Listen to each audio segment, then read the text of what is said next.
Yeah, I'm coming here as a scientist, because we do research on tornadoes. The National Weather Service said damage caused in Rock Island was from an EF1 tornado.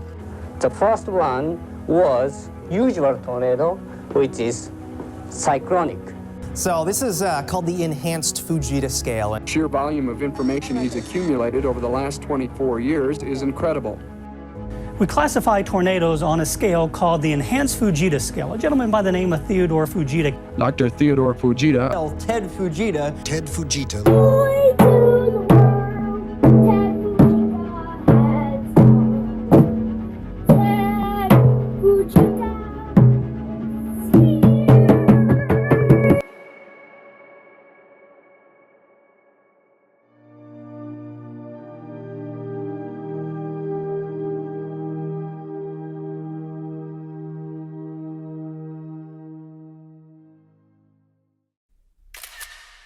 Tornadoes.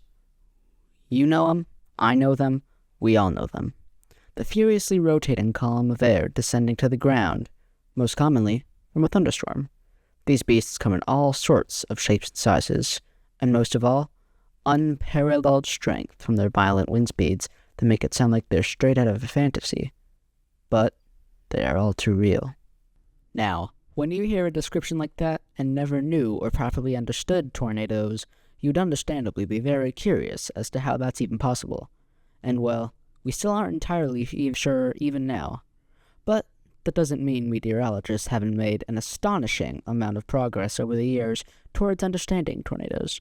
In fact, we owe a lot of what we know today about meteorology to one man, Theodore Fujita. Tetsuya Theodore Fujita was born on October 23rd, 1920. In the Fukuoka Prefecture, Japan. Fujita spent his childhood with a certain interest in the weather. In 1945, when Fujita was 25, he was residing in Kukua, Japan. This area at the time was the original drop site for the Fat Man plutonium bomb during World War II. However, on the day of dropping the bomb, the city was obscured by a large amount of cloud cover and smoke from Yahata, the neighboring city which had just the day before been firebombed. Due to this obstruction, the Americans dropped the bomb on a secondary target, Nagasaki. After the bomb dropped, Fujita would study the damage caused by the nuclear explosion, as he was told to by authorities. Those studies led to Fujita's understanding of downbursts from the damages caused by the chaotic winds of the nuclear blast. He was the first to ever make this revolutionary discovery. Fortunately, his studies would not go unnoticed, as Horace R. Byers, who helped kickstart meteorology at the University of Chicago, took an interest in Fujita's studies, particularly his new studies on the idea of the downburst. And so, Byers would invite Fujita to the University of Chicago, where he would accept and make his way to America to work at the University of Chicago till his retirement. Fujita worked at the University of Chicago for 3 years as a researcher till he could finally start his groundbreaking research after a devastating tornado struck Fargo, North Dakota on June 20th, 1957. This tornado would tragically kill 10 to 13 people and injure over 100 others.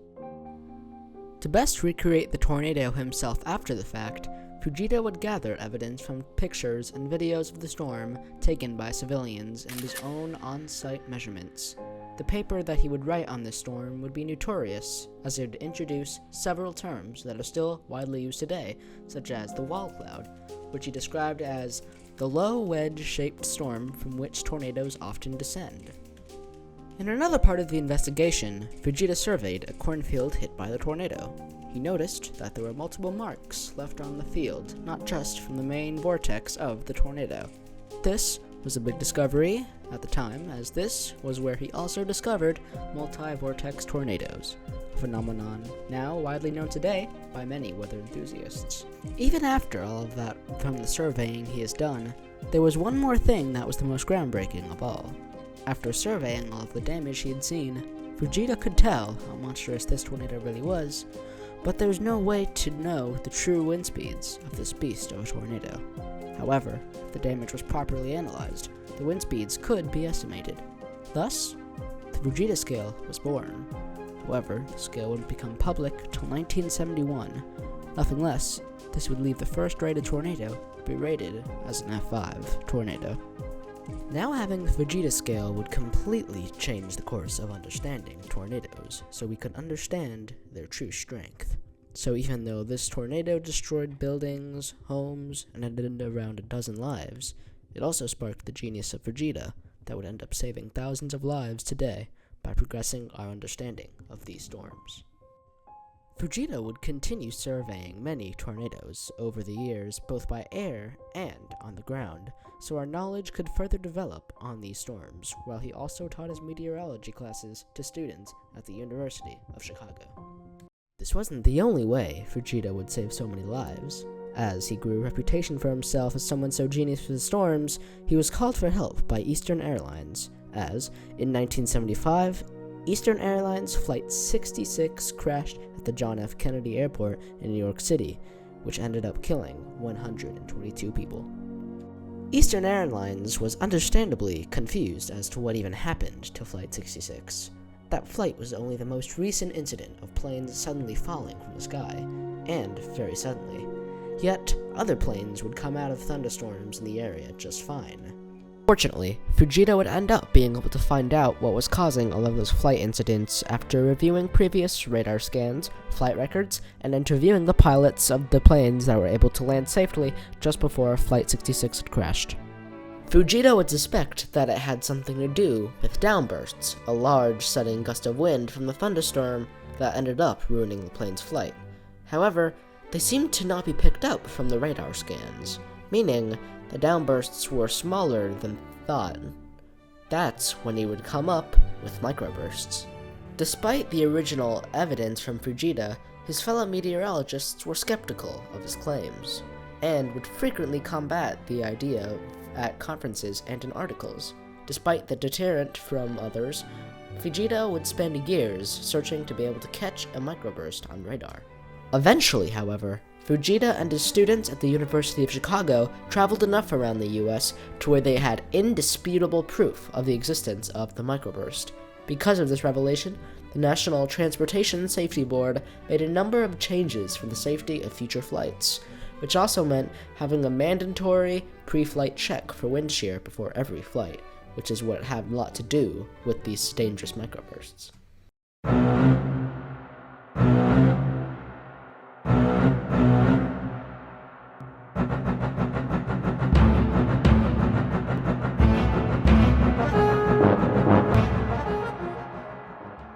After all of these phenomenal discoveries, Fujita had made a name for himself, both through reputation and with his co-workers, as they nicknamed him Mr. Tornado, obviously due to his large interest and discoveries with them.